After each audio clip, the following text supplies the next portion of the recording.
Soyez encouragés, soyez fortifiés. Amen.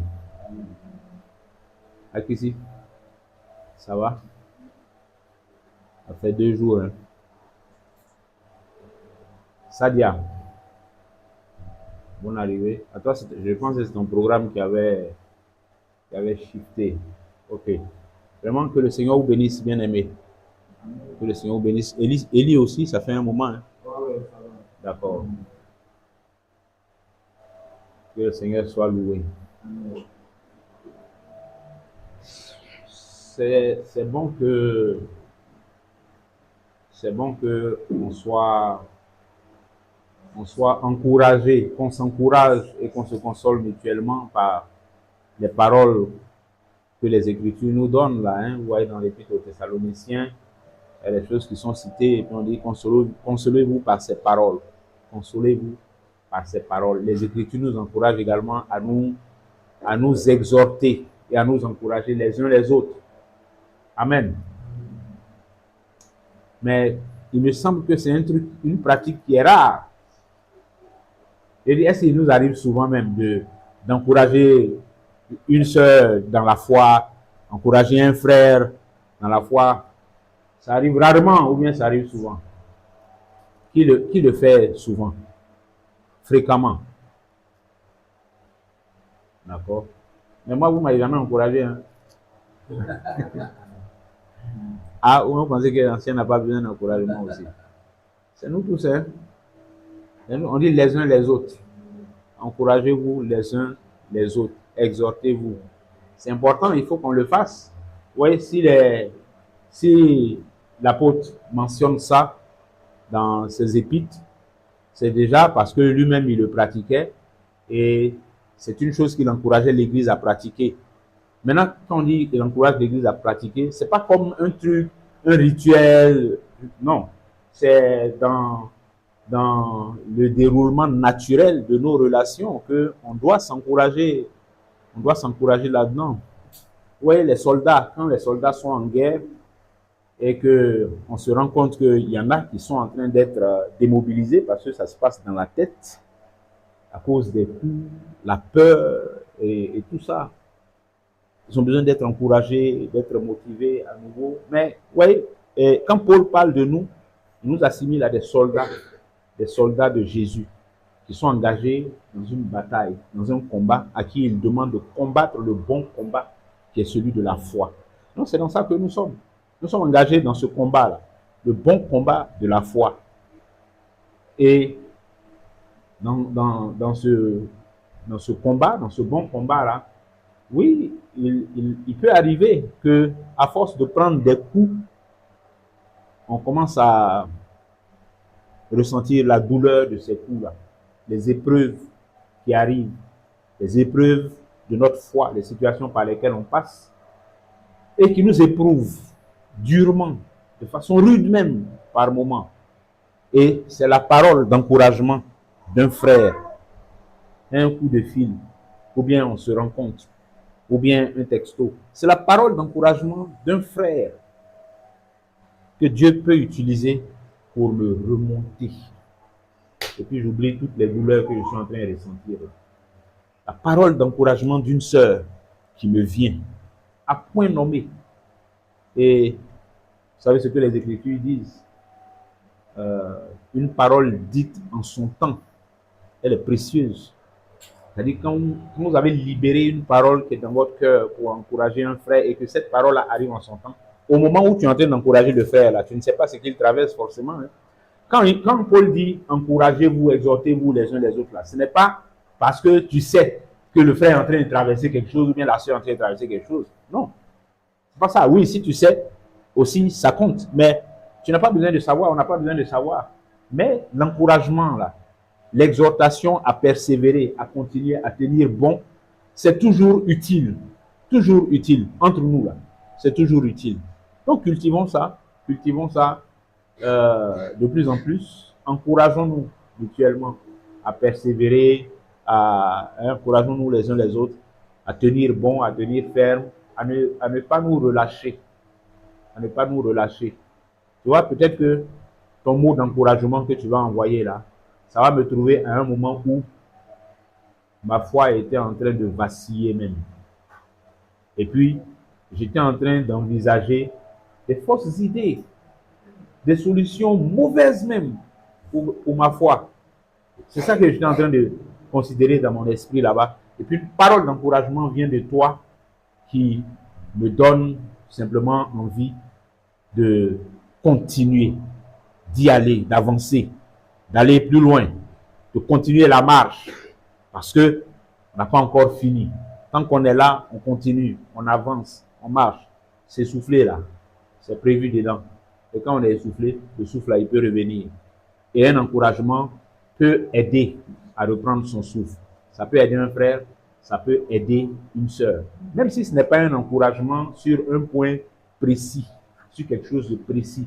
Mais un encouragement simple, j'ai dit général même, à continuer à marcher dans le Seigneur, c'est toujours quelque chose d'utile, de très très utile. Vous savez, c'est de simples paroles qui sortent de notre bouche. Mais quand une parole est inspirée par Dieu, quelle que soit la simplicité avec laquelle cette parole est dite, elle produit son effet. Dès l'instant où elle est inspirée par le Seigneur, elle produit son effet.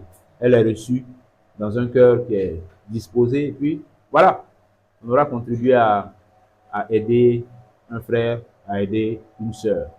Amen. Parfois, une seule parole d'encouragement vaut mieux que 10 000 mots de prédication. Hein. Une seule parole d'encouragement, une seule phrase d'encouragement a parfois un effet plus salutaire que 10 000 paroles de prédication, d'encouragement. Donc, il faut considérer ça aussi. Il faut considérer ça aussi. Ce n'est pas seulement la parole qui est partagée ici. Hein? Ce n'est pas seulement la parole qui est partagée ici dans un enseignement qui peut être source d'encouragement. Oui, l'enseignement, la prédication y contribue aussi. Il y a des paroles d'encouragement aussi dans l'enseignement, dans la prédication. Mais il n'y a pas que ça que Dieu utilise pour encourager, pour restaurer quelqu'un dans sa foi, pour fortifier quelqu'un. Amen. Donc faisons ainsi et le Seigneur sera avec nous. Amen.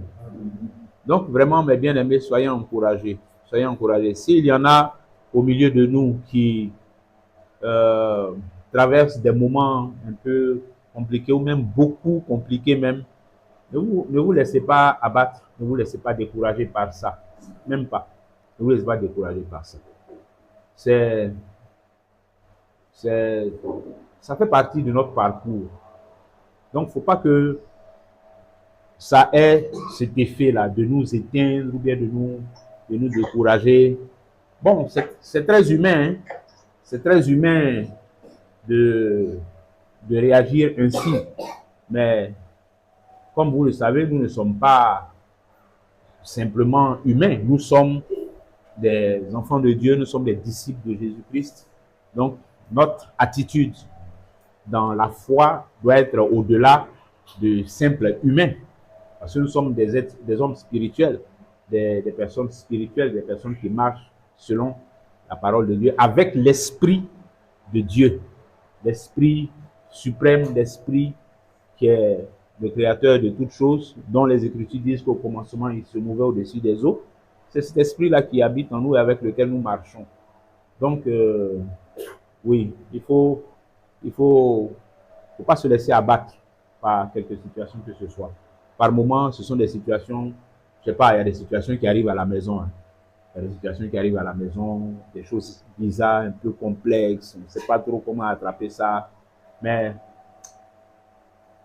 gloire à Dieu parce qu'il dit que quand l'épreuve arrive, il prévoit aussi le moyen de la supporter. 1 Corinthiens 10, 13. Quand l'épreuve arrive, là, Dieu prévoit aussi le moyen de la supporter. Dieu ne nous expose pas à des épreuves qui nous dépassent. Et ça, vous voyez, ça c'est un acte de foi. Hein. C'est avec la foi qu'on peut aborder l'épreuve. Avec la foi. Quand les Écritures nous disent que Aucune tentation ne nous est survenue qui n'ait été humaine. Et Dieu qui est fidèle ne permettra point que vous soyez tentés au-delà de vos forces, mais avec l'épreuve, il prévoit également le moyen d'en sortir afin que vous puissiez la supporter. Je dis, ça doit être source de réconfort, de savoir que la situation difficile qui est là, compliquée qui est là, qui peut nous donner envie de faire des choses, d'opter pour des solutions mauvaises, qui en réalité n'en sont pas, eh bien, on a la capacité, par l'Esprit de Dieu, de traverser ça et d'éviter de faire fausse route. On a la capacité, on a le pouvoir de tenir, on a le pouvoir. Ce n'est pas seulement une déclaration d'une parole, mais les Écritures nous donnent cette assurance-là. On en a le pouvoir, parce que ce pouvoir-là, ce n'est pas la chair et le sang, c'est par l'Esprit de Dieu, que nous sommes rendus capables de supporter ces choses-là. Et Dieu merci, parce que dans l'histoire même de l'Église, l'histoire de la foi en Jésus-Christ, dans le témoignage qu'on a dans les Écritures, on voit que des gens ont traversé des moments difficiles dans cette foi-là. Les gens ont traversé des moments difficiles. Non, ça n'a pas été toujours facile. Hein. Ça n'a pas été toujours facile. Les gens ont traversé des moments difficiles, mais est-ce que pour autant, ils ont abandonné, ils ont reculé?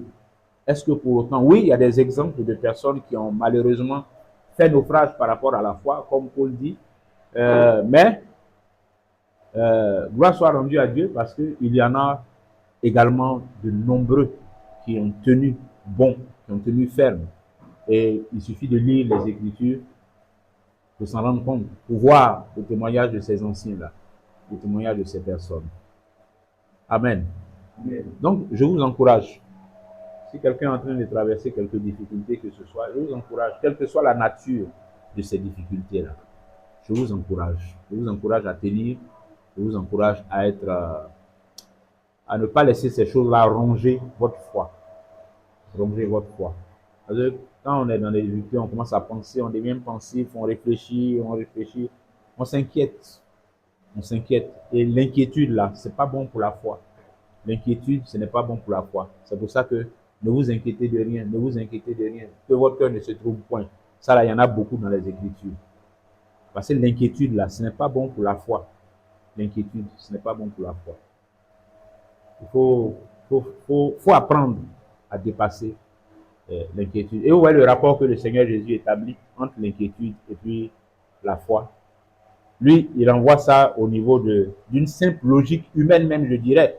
Il dit, est-ce que vos inquiétudes là, ça peut, en Matthieu 6, 32, 33, est-ce que vos inquiétudes là, ça peut ajouter un an à votre vie?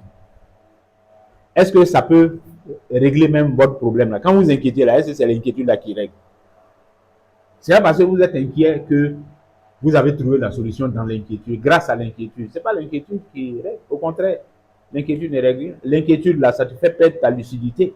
L'inquiétude même, ça fait que ta capacité à écouter la voix de Dieu, là, c'est réduit ou bien c'est éteint carrément. C'est l'inquiétude qui envahit ta tête. Tu n'es pas dans les dispositions d'entendre, de discerner ce que Dieu veut.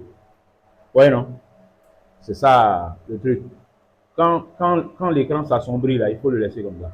Il ne va pas s'éteindre. Hein? L'inquiétude, là. L'inquiétude, ça ne règle rien. Hein? C'est-à-dire, parfois, il faut prendre les Écritures à la lettre. Hein? Vous voyez, non? Les Écritures, là, parfois, il faut les prendre à la lettre. Simplement, tel que c'est dit, là. Quand l'apôtre dit, ne vous inquiétez de rien.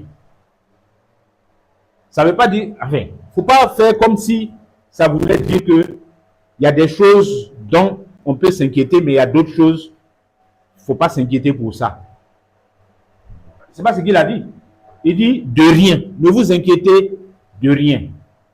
Maintenant, quand il dit ne vous inquiétez de rien, là, est-ce que ça veut dire que le problème là va être petit? Non. D'ailleurs, quand on dit ne t'inquiète pas là, c'est parce que quand on dit à quelqu'un il ne faut pas t'inquiéter, c'est-à-dire que le problème là même va être gaillard. Donc, ne vous inquiétez de rien là. C'est pas parce que Paul, bon, lui, sa vie était simple, sa vie était belle, lui, il a marché dans la foi en Jésus, il n'a pas eu de problème. Non, le gars qui dit ne vous inquiétez de rien là, c'est pas quelqu'un, sa vie, sa marche dans le Seigneur a été haut les mains, et puis bon, dans les poches, il sifflotait, il se promenait dans les rues de Jérusalem. Hein. Non, on voit le témoignage de Paul. Il nous explique comment lui, il a souffert pour Christ. Et plusieurs de ces épîtres-là, il les écrit pendant qu'il est en captivité, en prison, pour Christ. Et maintenant, il dit, ne vous inquiétez de rien. C'est lui qui dit. Donc, si un Paul dit, dans notre marche avec le Seigneur, là, si problème arrive là, on va s'inquiéter. Et il dit de rien. On peut le croire. C'est ça, il dit, prenons ça à la lettre, tel qu'il dit là. Ne vous inquiétez de rien. Non, ne nous inquiétons de rien.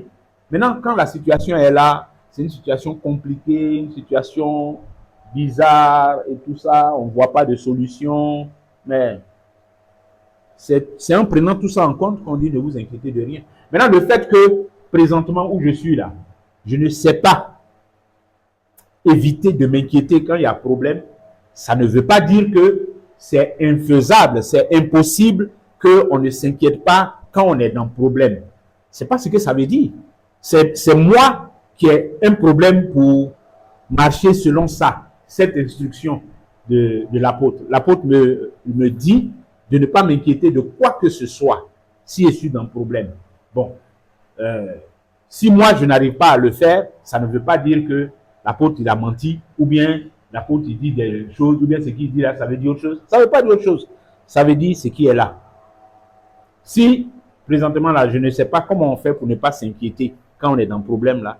Bon, je prie Dieu, j'attends que Dieu puisse me montrer ça, mettre dans mon cœur cette paix, la paix qui vient et puis qui fait que bon, l'inquiétude s'éloigne de moi et puis j'avance comme il me permet d'avancer. Je prie Dieu pour qu'il m'éclaire dedans, que je sache comment ça se fait, comment ça se pratique, comment on fait pour ne pas s'inquiéter, pour ne s'inquiéter de rien. Comment on fait ça? Ça fait partie de la vie chrétienne. Ça fait partie de la marche des disciples de Jésus, d'apprendre à ne pas s'inquiéter. Donc, ça fait partie des choses qu'il faut apprendre par l'Esprit de Dieu. Ça fait partie des choses dans lesquelles l'Esprit nous forme. C'est ça. Parce que le réflexe normal et naturel de tout homme, c'est que quand il y a un problème, il s'inquiète. Mais ça, c'est l'homme naturel qui fait comme ça. Or, nous sommes dans un processus où nous apprenons à être des gens de plus en plus spirituels. On a parlé récemment de maturité. Là. Tout ça, ça est dedans, dans le processus de la maturité. Nous apprenons, nous sommes dans une marche, dans une vie dans laquelle nous apprenons à être des gens de plus en plus spirituels, de plus en plus profonds dans les Écritures. Des gens qui savent, par l'Esprit de Dieu, prendre la parole de Dieu et puis se l'appliquer, puis marcher selon ça, simplement, avec foi. Avec foi. Donc, restons dans cet apprentissage-là et puis faisons ainsi. Donc, sur l'affaire de ne pas s'inquiéter, apprenons à faire ça, faisons ça aussi parce que c'est important. Donc, bien-aimés, ne vous inquiétez pas. Ne vous inquiétez pas. Apprenons ça. Pourquoi on va s'inquiéter? Ne laissons pas la tristesse nous stresser, les problèmes nous stresser, les situations difficiles nous stresser. Non, pas du tout. Parce que on a beaucoup mieux que ça. On a beaucoup mieux que ça.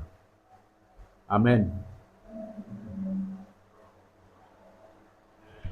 Alors, on va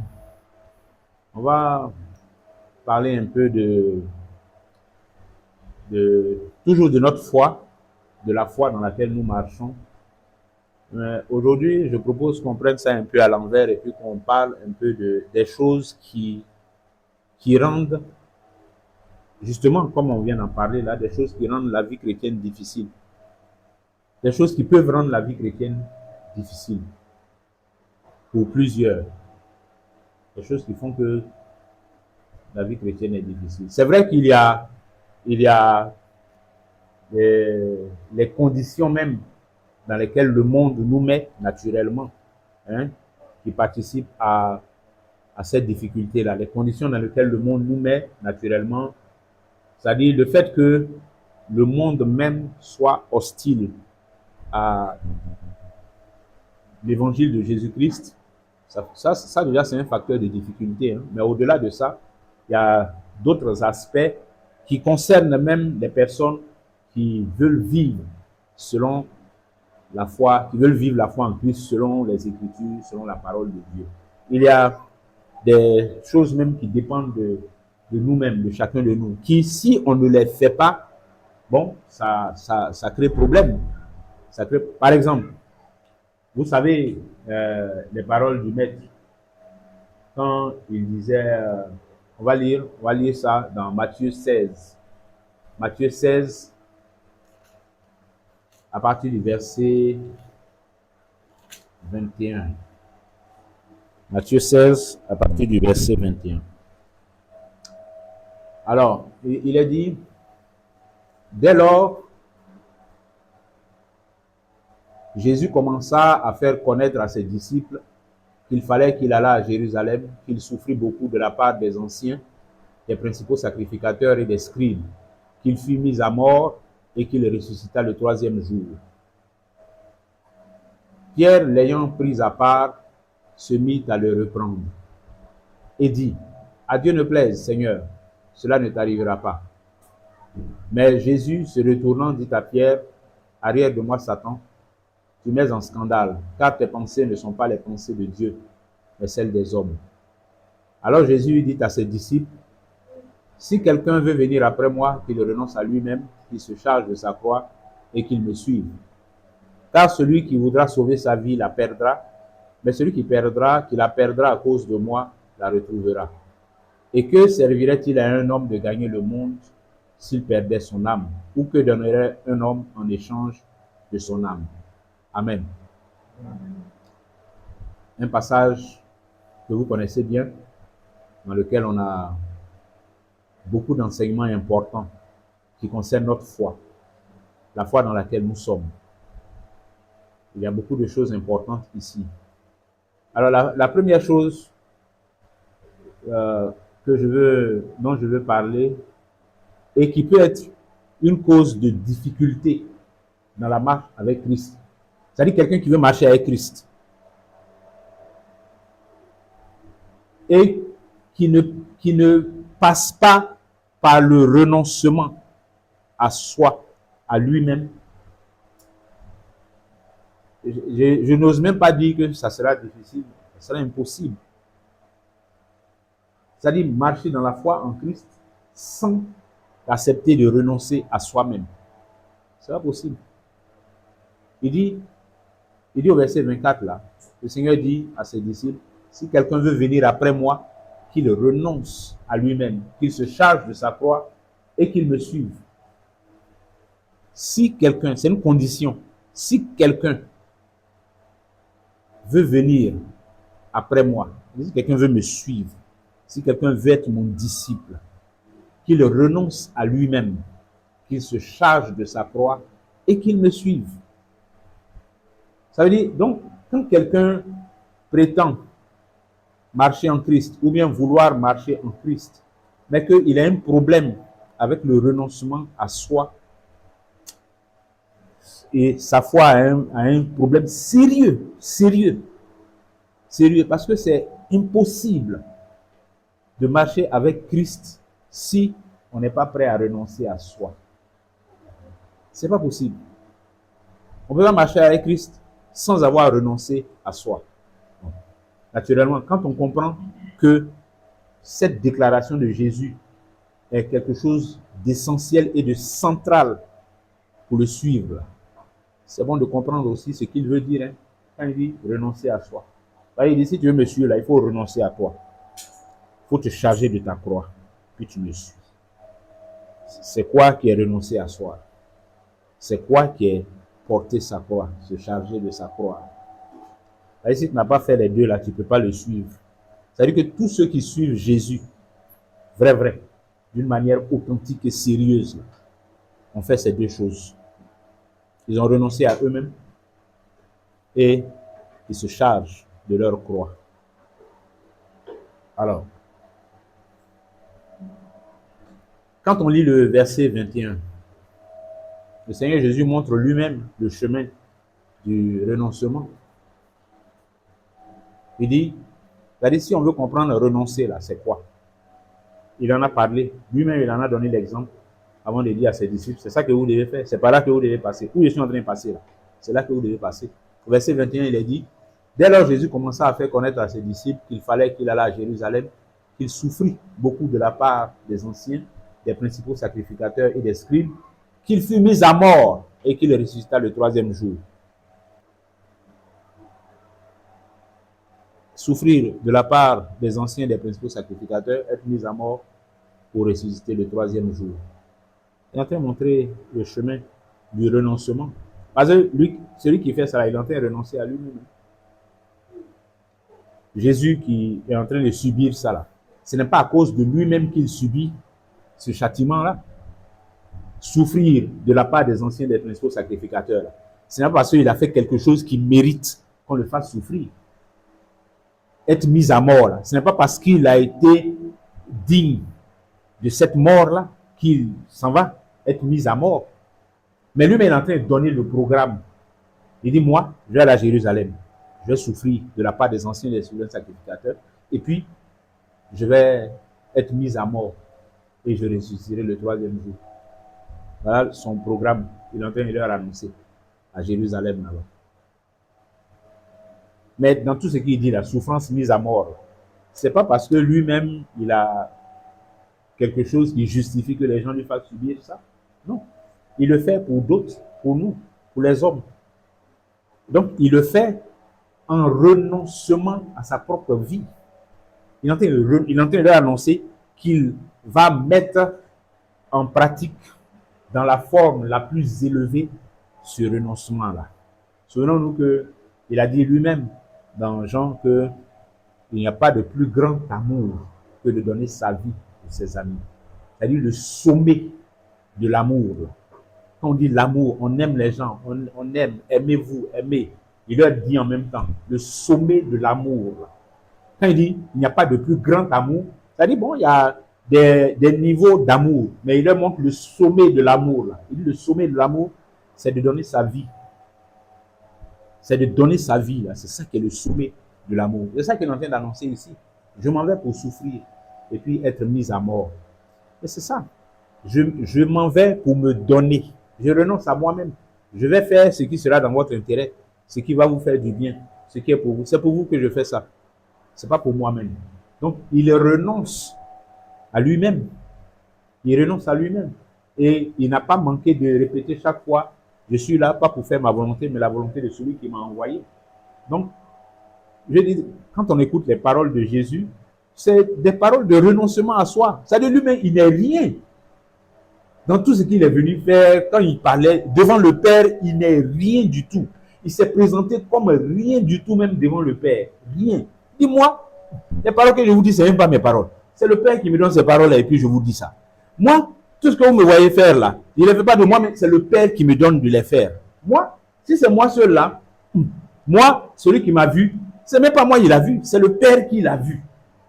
Parce que lui-même là, il ne se présente pas comme quelque chose même.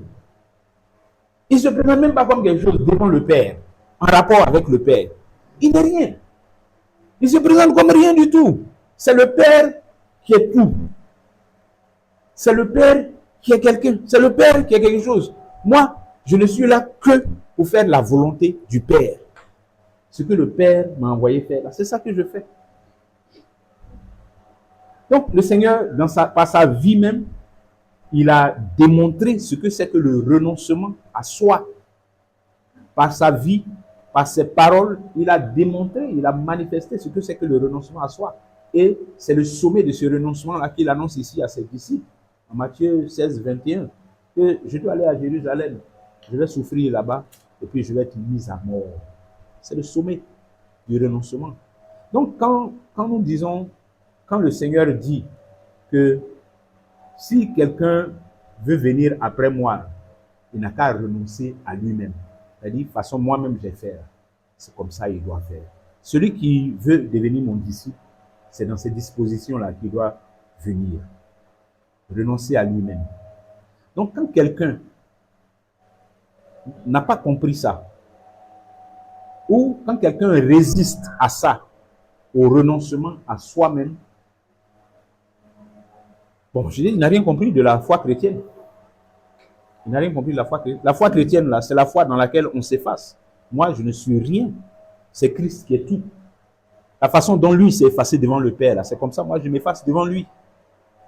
Le rapport qu'il a entre lui et le Père, c'est ce rapport-là qu'il a demandé au Père qu'il s'établisse entre lui et nous. Donc, autant lui, devant le Père, il s'est effacé, s'est présenté comme rien du tout, qui est venu pour faire seulement et uniquement la volonté du Père, autant nous, devant lui, pour devenir ses disciples, il faut que nous apprenions à renoncer à nous-mêmes, c'est-à-dire que notre vie, là, ça soit une vie pour ne faire que la volonté de Jésus. S'il y a notre volonté qui apparaît quelque part, ça veut dire qu'on est en train de sortir, on est sorti de la volonté de Jésus et on est sorti du renoncement à nous-mêmes. Donc, c'est important. Comment Jésus a renoncé à lui-même? Eh bien, on le voit par sa vie dans les Écritures. Il a renoncé à lui-même jusqu'à se laisser crucifier afin que par sa mort, nous ayons la vie. C'est ce renoncement-là qu'il attend de nous. Et quand il dit, il se charge de sa croix. Celui qui veut le suivre, qui veut venir après lui, là, il n'a qu'à se charger de sa croix. Charger de sa croix, là. Vous voyez, ça c'est une époque où le Seigneur prend l'image de l'époque, hein, l'image de quelque chose de l'époque. C'est une époque où, pour exécuter le châtiment d'un grand bandit qui a été condamné à mort pour des crimes graves, donc la crucifixion, mais on fait une croix et puis bon, le bandit là, quelqu'un ne va pas soulever la croix lourde là pour lui. Le bandit là, c'est lui-même qui porte sa croix et puis il s'en va.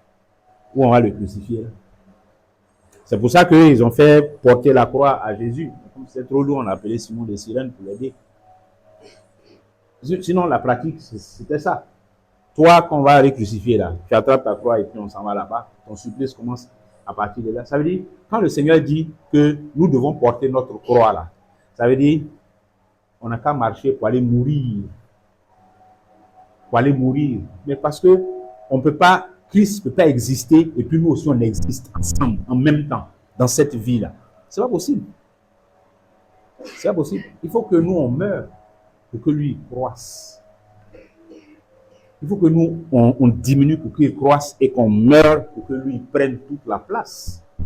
C'est ça le sens de la croix. Que chacun prenne sa croix. Alors lui, il a pris sa croix. Il s'est chargé de sa croix. Oui, il a trébuché et puis on a appelé Simon de Cyrène, mais il s'est chargé de sa croix. Lui, le Seigneur, il s'est chargé de sa croix. C'est pour ça qu'il dit que nous également, pour le suivre, il faut qu'on puisse se charger de notre croix. Maintenant, quand on se charge de sa croix, là, c'est pour aller mourir. C'est pour aller être crucifié. C'est pour aller être crucifié, mais on est crucifié comment? Dans quelles circonstances? Dans quel contexte? On est crucifié, j'allais dire, dans l'injustice la plus criarde même. Parce que c'est ça que lui, il a subi.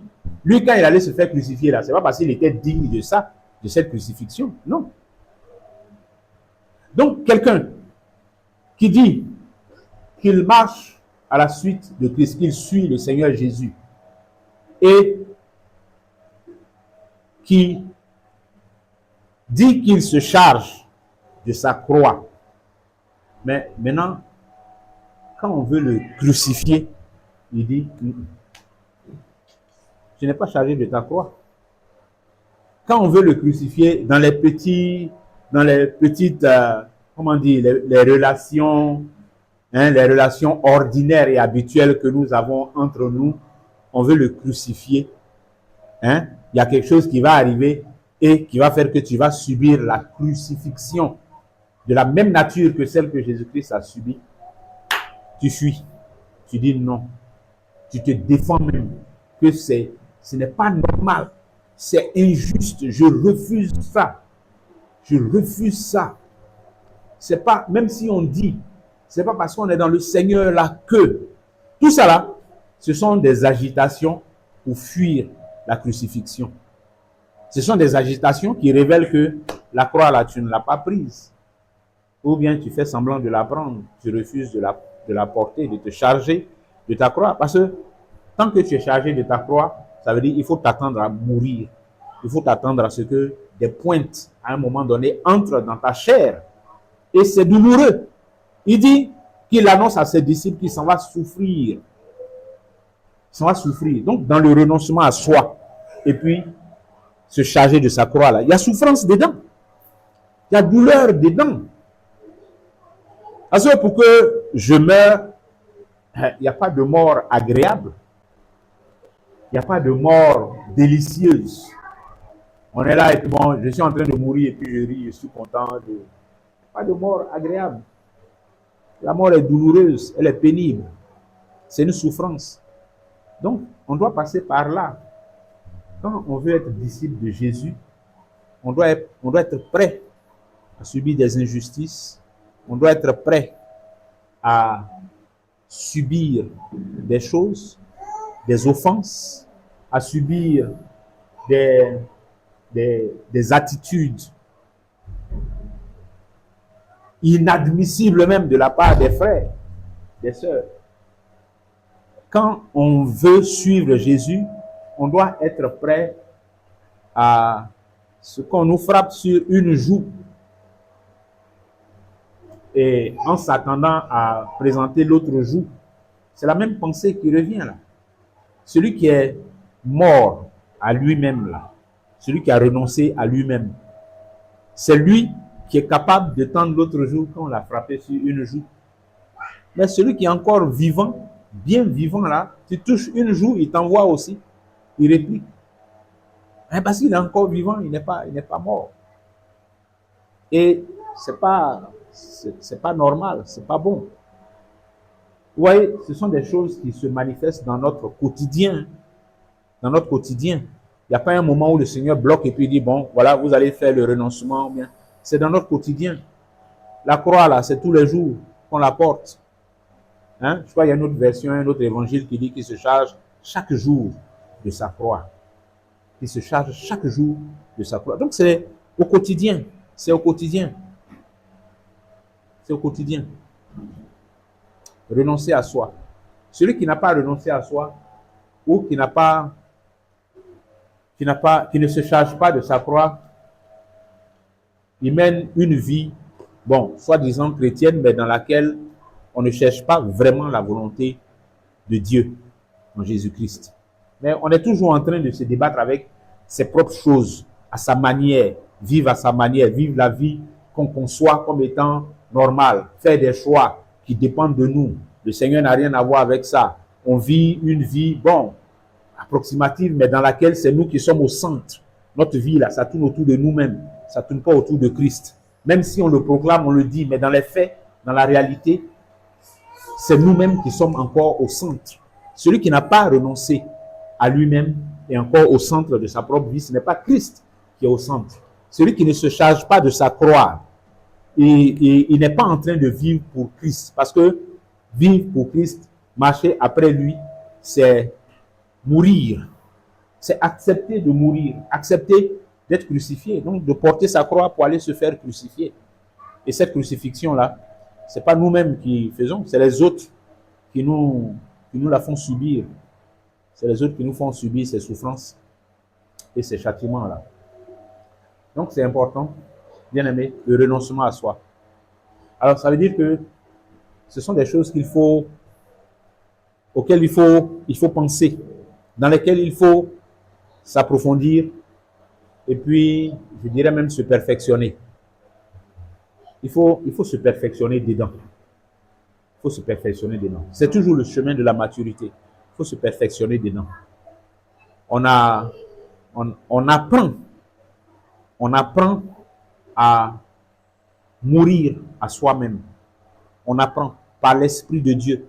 L'Esprit de Dieu, à travers les situations de la vie par lesquelles il nous fait passer, il nous apprend à mourir. Il nous apprend à mourir. Et quand quelqu'un a connu ça, en tout cas dans une certaine profondeur, ouais, c'est celui-là qui peut faire comme notre Seigneur, qui, au moment où on est en train il est en train de mourir, il intercède en faveur de ceux qui le font mourir. Ça veut dire, lui, il ne se regarde plus lui-même. Il se regarde plus lui-même. Et c'est ça que nous devons vivre. Je dis, c'est ça. Quand les Écritures parlent de la statue parfaite de Christ, c'est tout ça qui est dedans. C'est comme ça que Christ est. Dans sa perfection, là, c'est comme ça qu'il est. Et c'est ça que nous devons contempler. C'est à ça que nous devons tendre dans notre marche avec le Seigneur. Renoncer à nous-mêmes comme Christ a renoncé à lui-même, et puis nous charger de notre croix pour aller mourir. Parce que, ouais, sans la mort, il n'y a pas de résurrection. Hein. L'apôtre dit que si nous mourons avec lui, nous allons ressusciter aussi avec lui. Donc, pour pouvoir ressusciter, comme lui-même dit, le troisième jour, il ressuscite. Pour pouvoir ressusciter, il faut passer par la mort. Celui qui n'est pas mort ne peut pas ressusciter. Pour que la nouvelle créature naisse, il faut que l'ancienne créature meure. C'est comme ça. Vous vous souvenez de l'image du grain qui, s'il ne meurt, un grain qui est mis en terre, s'il ne meurt, il ne peut revivre. C'est comme ça. Donc, l'ancien nous, s'il ne meurt pas, le nouveau ne peut pas naître. Donc, il faut que l'ancien accepte de mourir pour que le nouveau naisse. Il faut que l'ancien accepte de décroître pour que Christ croisse en nous. C'est comme ça. Et ça, c'est au quotidien que ça se présente à nous, que ça s'apprend. Amen. Vous voyez un peu la réaction de Pierre, hein? Quand le Seigneur a dit, il faut que je souffre de la part des anciens et des principaux, et puis que je sois mis à mort et je ressusciterai le troisième jour. Pierre vient, c'est là Pierre vient le prendre là pour dire, non, à Dieu ne plaise, ça ne t'arrivera pas, ça ne t'arrivera pas, Seigneur. Et quand Pierre fait ça, il ressemble à certains qui ne veulent pas passer par le renoncement à soi. C'était ça le problème de Pierre, il n'a pas compris. Quand Pierre fait ça, il est en train de présenter l'attitude de celui qui n'a pas compris qu'il faut passer par le renoncement, qui refuse de passer par le renoncement. Mais vous voyez, Pierre le faisait, il a dit quoi? De bonne foi. Quand Pierre a dit ça, il a dit de bonne foi. Hein. Ce n'est pas pour insulter le Seigneur ou bien pour faire mal. Pierre ne pensait pas qu'il faisait mal en disant ça au Seigneur. Pour lui-même, il était en train de manifester de l'amour pour le Seigneur. Quand le Seigneur dit, il faut que je meure là. Et puis Pierre vient le saisir pour dire, à Dieu ne plaise, ça ne t'arrivera pas, Seigneur. Pierre, pour lui, il est en train de parler bien. Pour le Seigneur, il est en train de parler bien même. Donc c'est de bonne foi que Pierre a dit ces paroles-là.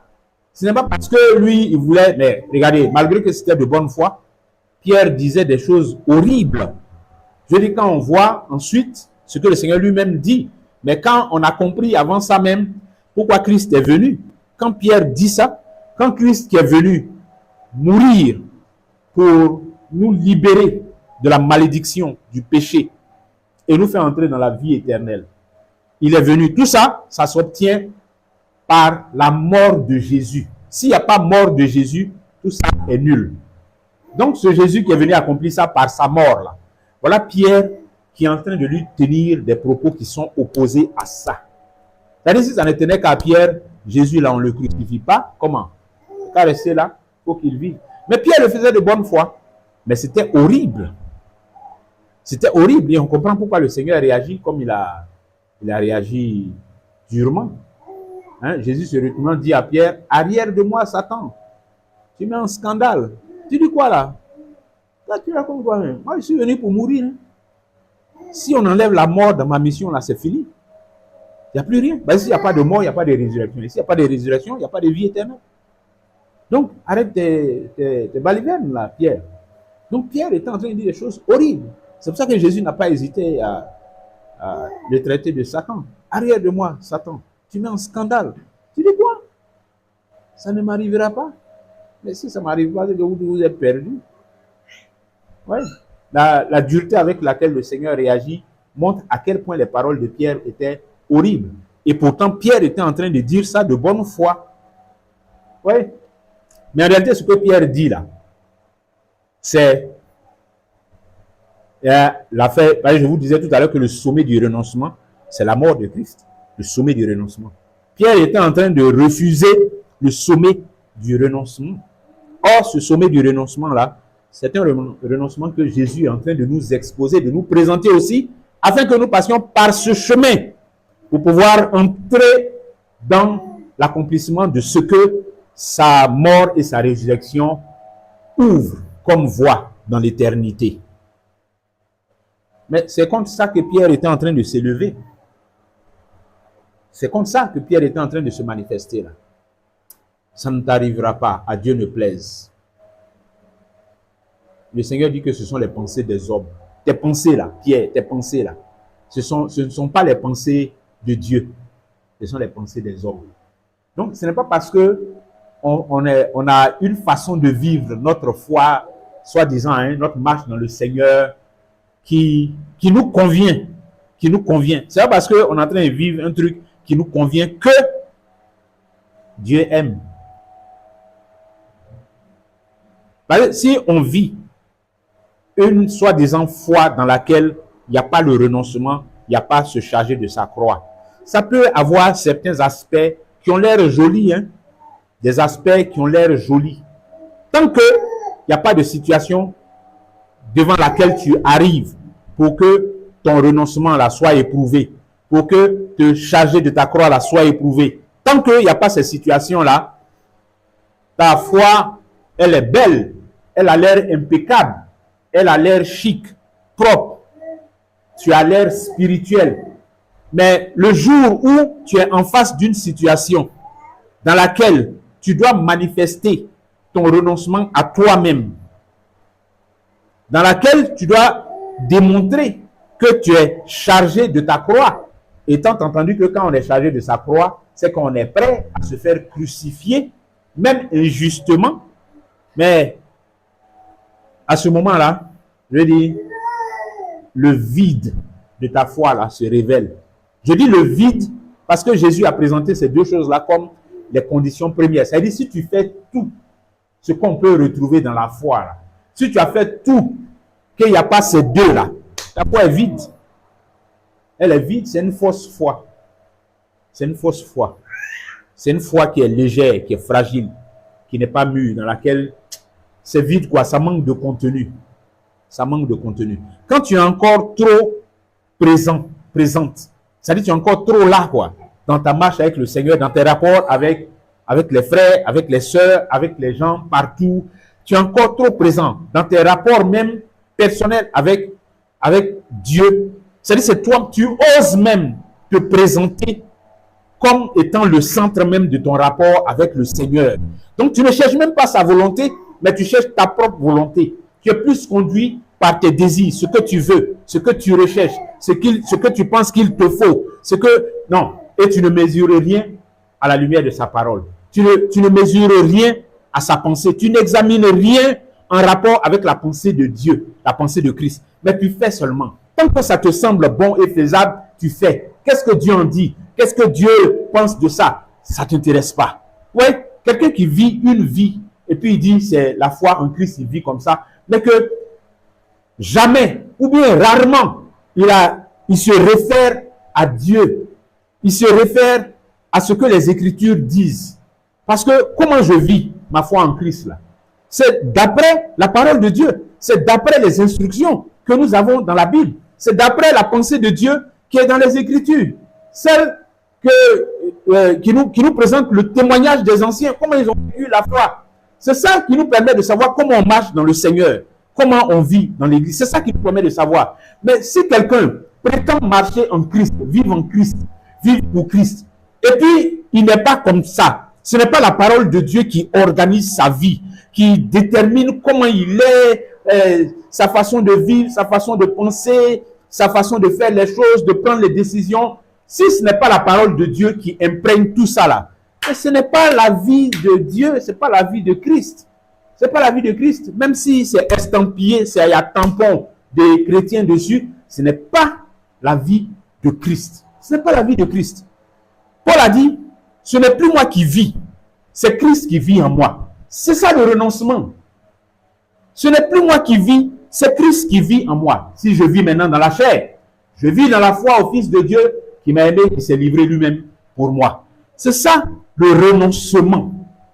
Vivre pour Christ là, ce n'est plus moi qui vis. Ce n'est plus moi qui prends mes décisions. Ce n'est plus moi qui fais mes choses à ma manière. Ce n'est plus moi qui élabore mes projets et qui les exécute comme je pense que c'est bon. Sans établir un rapport entre ma vie, les choix, les décisions que je fais et puis ma foi, ma marche dans le Seigneur. Hein, ma foi. Est-ce que c'est bon pour ma foi? Est-ce que si je réagis comme ça devant le frère là, c'est bon pour ma foi? Est-ce que si je fais ça de cette manière là, c'est bon pour ma foi? Est-ce que si je prends cette décision comme ça là, est-ce que c'est bon par rapport à ma foi? Est-ce que ça va m'aider dans ma foi? Est-ce que si je vais ici là, ça va être bon pour ma foi? C'est ça. Tout est mesuré à la lumière de la foi que j'ai en Christ et de ce que Christ attend de moi. Donc, la pensée de Christ, la parole de Christ, c'est lui qui vit en moi. C'est lui qui vit en moi. Bien-aimé, cette pensée-là, cette pensée du renoncement à soi, et puis de se charger de sa croix, le Seigneur présente ça comme la porte d'entrée. Pour le suivre, là, c'est la porte d'entrée. C'est la condition non négociable, première, pour pouvoir entrer.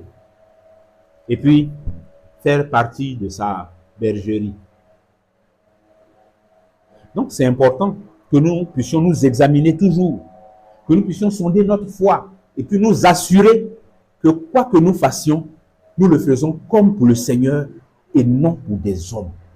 Comme pour le Seigneur et non pour des hommes. Quoi que nous fassions, en parole ou en action, faisons-le pour le Seigneur.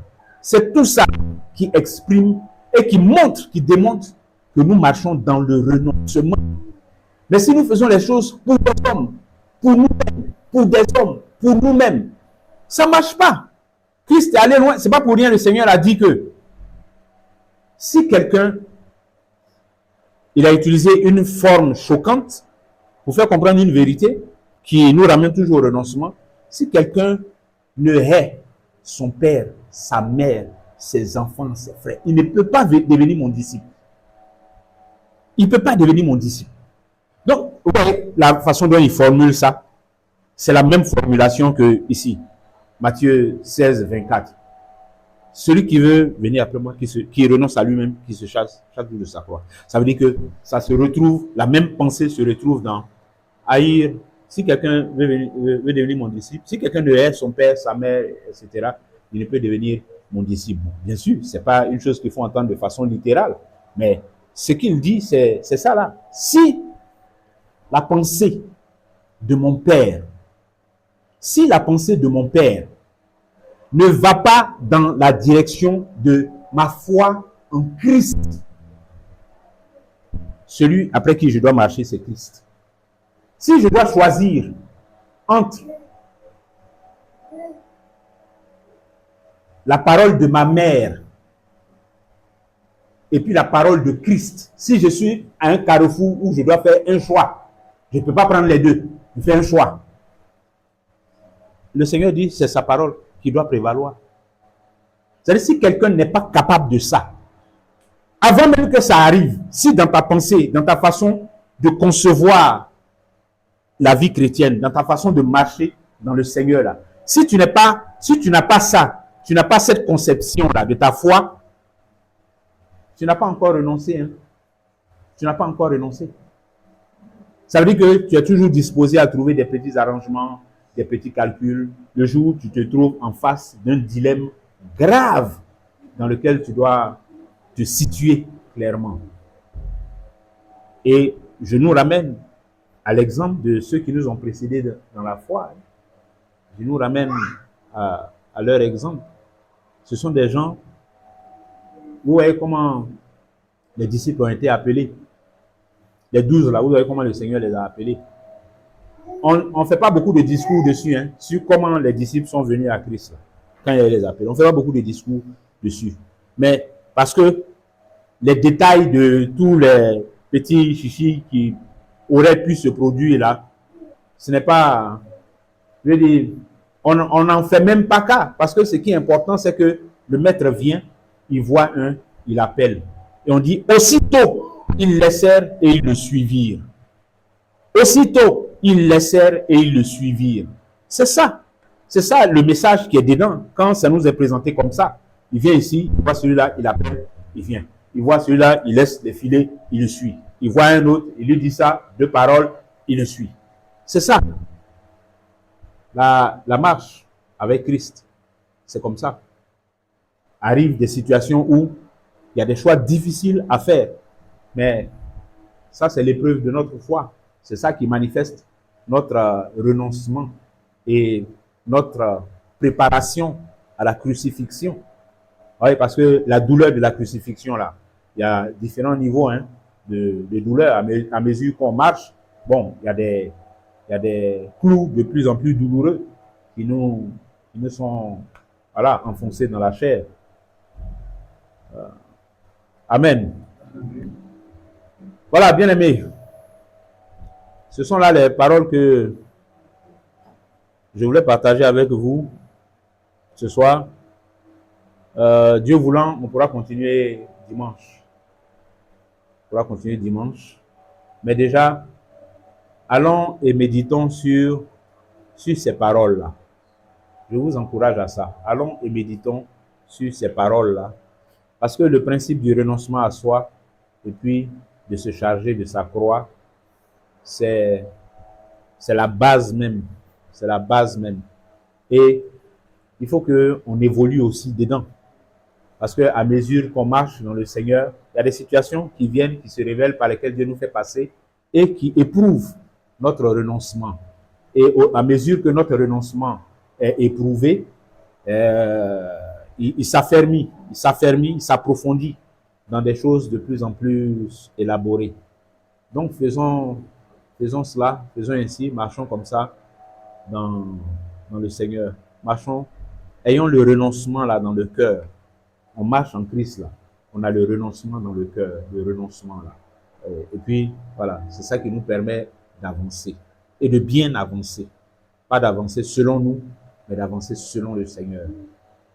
Que Dieu vous bénisse. Amen.